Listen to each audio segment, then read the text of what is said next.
But Steph Curry legacy, man. This is an article by Alex Quadra. Slam magazine, man, classic magazine. Shout out to them.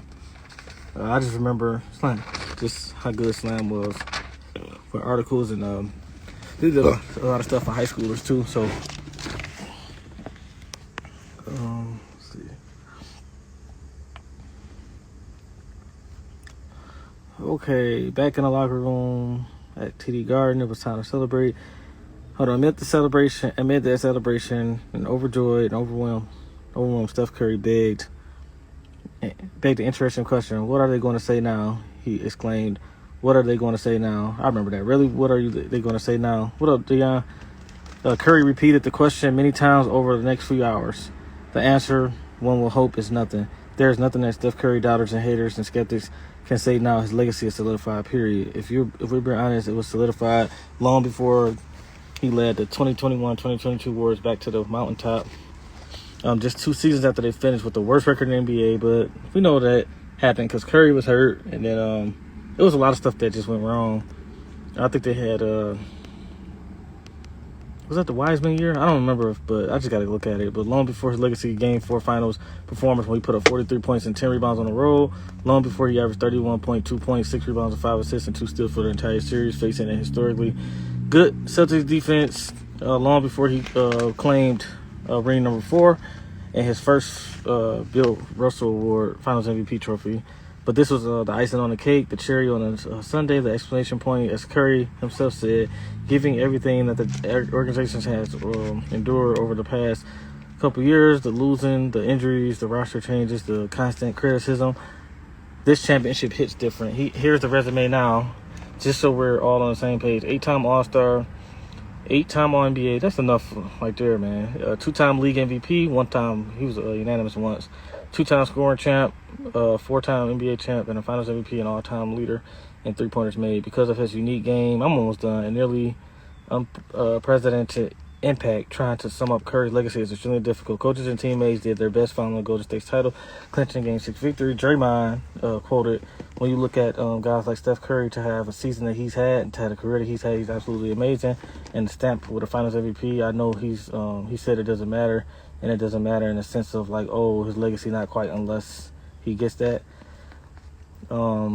He said that's garbage. He still this quote by the way. This is Draymond talking. He's still Steph Curry. He's still an all-time great. But to add that to your resume as a competitor, you want that. Yeah, Finals MVP, you want that on your resume, man, to be top 10. And for him, it's well-deserved. It's been a long time in the making. He left no doubt, and he carried us. Well, people hold Isaiah Thomas so high, too. Like, of course, he was a great player. But if he didn't have a Finals MVP, people wouldn't be having him in his top 15 and stuff like that. This is important, man. Klay Thompson, I'm so happy for him. This is what Klay Thompson said. "I'm so happy for him to get the Finals MVP. Some freaking bozos were saying that he needed it. I think he's pretty much established what he can do. But to see him earn it, I mean, he's one of the greatest ever." Andre Iguodala said, "I think he solidified himself today, not even just today, just in his career as the best point guard of all time." So Iguodala said he's the best point guard of all time. A lot of people got him second. Like most people, like 99%, 98% got him second. Kevin Looney, he's changed the game. I think everybody knows that. We call him the greatest shooter for a reason. Since I've been here, he's done something amazing every year. I got to see him win the national MVP. I got to see him break the 3-point record. I got to see him win 3 championships and win back-to-back MVPs. He has a long list of great resume. He's considered one of the best ever for a reason. This is Steve Kerr, the coach. I'm obviously thrilled for everyone in that room, and a lot of people had a big hand in this, but I think the thing with Steph is, without him, none of this happens, which is true, and that's not taking anything away from Joe and Peter's ownership, because they're amazing owners. They built an incredible organization. Bob Myers held up a GM, and our players, we've had so many great players, but Steph is ultimately why this run has happened, much like Timmy Duncan and in San Antonio. I'm happy for everyone, but I'm thrilled for Steph.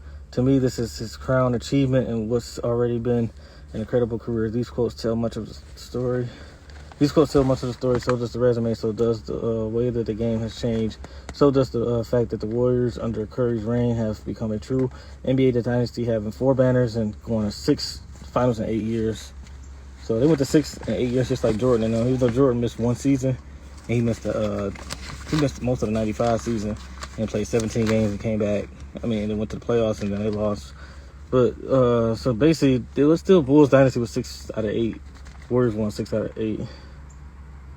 Well, they went to 6 finals out of 8. I'm sorry, they didn't win 6 out of 8. Steph Curry is one of the greatest basketball players of all time. Really, there's nothing more to say. So that's an article by Alex Squadron.